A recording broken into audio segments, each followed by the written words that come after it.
L'odeur du chapon rôti flottait encore dans l'air quand mon téléphone a vibré.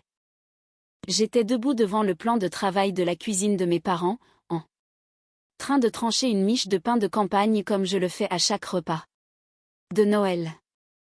C'était le même plan de travail, le même couteau, la même position que j'occupais depuis que j'étais assez grande pour l'atteindre. Ma mère était devant les fourneaux. Mon père était au salon avec mon frère, Damien, à regarder un match de rugby avec ce contentement particulier des hommes qui ont organisé leur vie de manière à ce que quelqu'un d'autre s'occupe de la cuisine. La notification provenait du cabinet de mon avocate. Une confirmation de remise de documents. J'ai posé le couteau, ouvert mon téléphone et lu l'objet du mail. Dossier de cession immobilière Roche-Lafont finalisé. J'ai fixé l'écran pendant un long moment. Puis, j'ai posé mon téléphone face contre le plan de travail, j'ai repris le couteau et j'ai fini de trancher le pain parce que la volaille était presque prête et qu'il fallait dresser la table. J'avais appris, en 34 ans au sein de cette famille, que la cuisine ne s'arrête pour les sentiments de personne. Avant de continuer, n'oubliez pas de vous abonner à la chaîne et de nous dire en commentaire d'où vous nous écoutez. Je m'appelle Amandine Roche. J'ai 34 ans et la maison que mes parents venaient de vendre, celle dont la documentation de transfert avait été finalisée à 11h47 ce matin de Noël, était une maison que j'avais bâtie avec 4 années de mes économies, mes week-ends et plus d'heures que je n'en avais jamais compté. Car le faire aurait rendu le chiffre trop vertigineux pour être regardé en face. Il avait donné l'argent à Damien, et la lettre de l'avocate qu'ils allaient recevoir cet après-midi allait changer tout ce qu'ils pensaient savoir sur ce qu'ils avaient fait. Je dois vous parler de la maison avant de vous parler de l'argent, parce que la maison est le cœur de toute cette histoire. Quand j'avais 28 ans, la propriété de mes parents, un terrain d'1 hectare en bordure de la région nantaise qui appartenait à la famille depuis l'époque de mon grand-père, abritait une petite structure d'origine qui servait de dépendance pour les invités. Avec le temps, elle s'était dégradée au point de devenir un véritable fardeau. Le toit fuyait, les fondations s'affaissaient de manière inégale et la mairie avait envoyé 2 mises en demeure pour non-conformité que mes parents avaient ignoré car les réparations étaient coûteuses et l'urgence semblait gérable, jusqu'à ce qu'elle ne le soit plus. Au printemps de cette année-là, j'ai proposé une solution. Je financerai et gérerai la reconstruction complète de la structure. Nouvelle fondation, nouvelle charpente, tout aux normes actuelles, en utilisant mes propres économies et un prêt de construction à mon nom. En échange, mes parents m'accorderaient un bail amphithéotique sur la propriété à un loyer symbolique et nous formaliserions l'arrangement par écrit afin que mon investissement soit protégé. Mon père avait dit que c'était bien formel pour une affaire de famille. J'avais répondu que j'avais appris que le formel et la famille n'étaient pas antinomiques. Nous avons sollicité un notaire, nous avons rédigé une convention. Mes parents ont signé et j'ai signé. Le document stipulait clairement que tout produit de la vente ou du transfert de la structure améliorée m'appartiendrait, en tant que partie finançant les travaux, à hauteur du montant total de mon investissement documenté, majoré d'une plus-value convenue. Mon investissement total documenté sur 4 ans de construction et de finition s'élevait à 175 000 €. Mon avocate avait calculé la valeur de la clause de plus-value à 225 000 € au moment où les travaux furent achevés. J'ai emménagé dans la maison à 31 ans.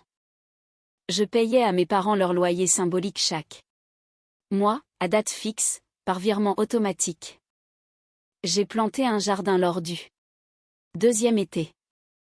J'ai repeint la façade la 3e année, une nuance de gris de lin à laquelle j'avais réfléchi pendant 6 mois avant de me décider, le genre de décision que l'on prend différemment quand un lieu est véritablement à soi. J'y étais heureuse. C'est une chose simple à dire et je veux le dire. Simplement, j'étais sincèrement et paisiblement heureuse dans une maison que j'avais construite avec mes propres ressources, mes propres décisions aimées. 4 années de réveil aux aurores et de choix difficiles. Damien est revenu à la maison au printemps de ma 3e année d'installation. Il avait vécu à Londres pendant 6 ans, occupant une série de postes que je ne comprenais que vaguement, de la manière dont on comprend la carrière d'un frère quand il l'a décrit en termes flous et change de sujet dès qu'on demande des précisions. Il est revenu avec moins de bagages qu'il n'en avait emporté et avec l'énergie particulière de quelqu'un qui a besoin d'un atterrissage en douceur et qui a repéré où il pourrait se poser. Mes parents étaient ravis. Damien a toujours été le genre de personne qui ravit les parents, chaleureux, drôle, habitant l'espace d'une manière plaisante. Il s'est installé dans la maison principale avec mes parents, disant qu'il était en phase de transition, ce que mes parents traduisaient par temporaire et ce que moi, ayant déjà vu Damien être en transition, je comprenais comme quelque chose de potentiellement définitif. Des mois après le retour de Damien, ma mère a commencé à m'appeler. Elle disait qu'ils avaient réfléchi à la propriété. Elle disait que Damien avait besoin de stabilité. Elle disait que la maison, ma maison, celle que j'avais bâtie, celle où j'habitais et pour laquelle je payais un loyer, serait un endroit merveilleux. Pour que Damien puisse se remettre sur pied. Elle disait que la famille s'entraide. J'ai posé la question sur notre accord écrit. Elle a répondu qu'elle était sûre que nous pourrions trouver un terrain d'entente. J'ai demandé à ce que papa m'appelle. Mon père m'a téléphoné le lendemain soir. Il a répété les mêmes arguments dans un ordre différent, ajoutant qu'il estimait que cet accord formel avait été une erreur, qu'il avait introduit une dimension transactionnelle dans une relation familiale et qu'il espérait que je saurais voir au-delà de la paperasse pour privilégier l'essentiel. Damien en avait plus besoin que moi en ce moment. Je lui ai dit que j'allais y réfléchir. Ce soir-là, j'ai appelé mon avocate, maître Rebecca Vallet, celle qui avait rédigé l'accord original 3 ans plus tôt et en avait conservé une copie, car c'est ce que font les bons professionnels. Je lui ai raconté ce qui se passait. Elle a écouté, sans m'interrompre. Quand j'ai eu fini, elle a dit, ils ne peuvent pas vendre cette propriété sans déclencher l'accord. Tout produit d'une vente ou d'une cession vous revient jusqu'au montant documenté. S'il tente un transfert sans votre consentement, nous agissons immédiatement. J'ai dit que je comprenais. Elle a demandé, voulez-vous que je leur envoie un courrier? J'ai répondu. Pas encore. Je voulais voir ce qu'ils allaient faire. Ce qu'ils ont fait, c'est vendre la propriété à un promoteur immobilier. Je l'ai appris par une voisine, une femme nommée Madame Girard qui vivait sur le terrain adjacent depuis 20 ans, et qui m'a appelé un mardi matin d'octobre pour me demander si j'étais au courant que des géomètres étaient passés sur le terrain la semaine précédente. J'ai appelé mon père, il n'a pas répondu. J'ai appelé ma mère. Elle m'a dit qu'ils avaient pris une décision difficile et qu'elle espérait que je comprendrais avec le temps. J'ai appelé maître Vallet. Elle a déposé le recours. L'après-midi même. Le produit de la vente s'élevait à 280 000 €. Ma créance documentée selon l'accord était de 225 000 €. La lettre de Rebecca est arrivée à l'adresse de mes parents le matin de Noël. Je vais être honnête, le timing n'était pas un accident. J'avais demandé à ce qu'elle l'envoie cette semaine-là.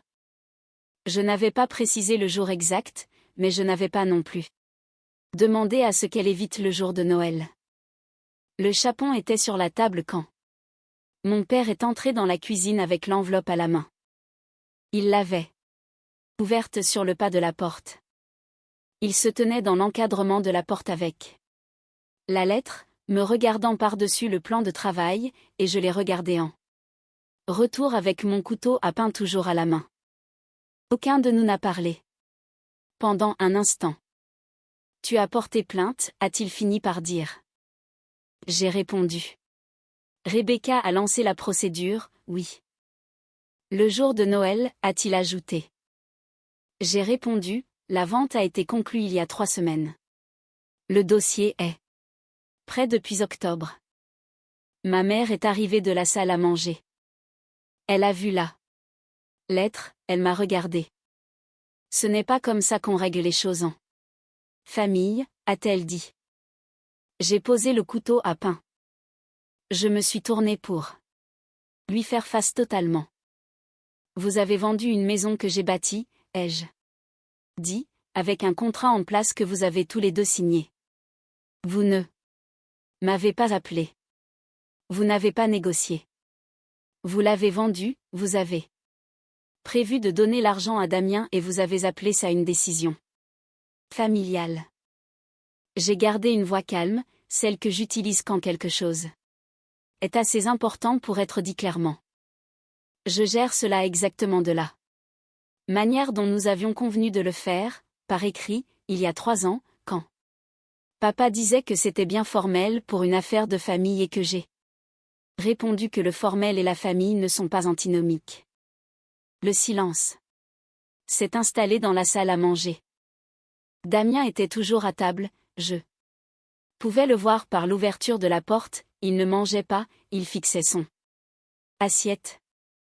La lettre était sans équivoque. L'accord était valide. La créance était prouvée. Rebecca a réglé l'affaire en janvier. Mes parents ont payé sur le produit de la vente, 225 000 €, comme spécifié, comme convenu, comme signé. Damien a trouvé une location, il s'en sort mieux maintenant, d'après ce qu'on m'a dit. Je l'apprends par des cousins parce que ma relation avec mes parents est actuellement dans les premières phases délicates de ce qui pourrait un jour devenir une réconciliation.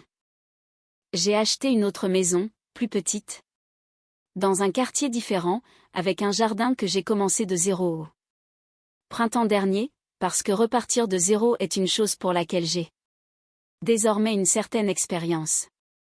Mon nom est sur l'acte de propriété. Seulement le mien.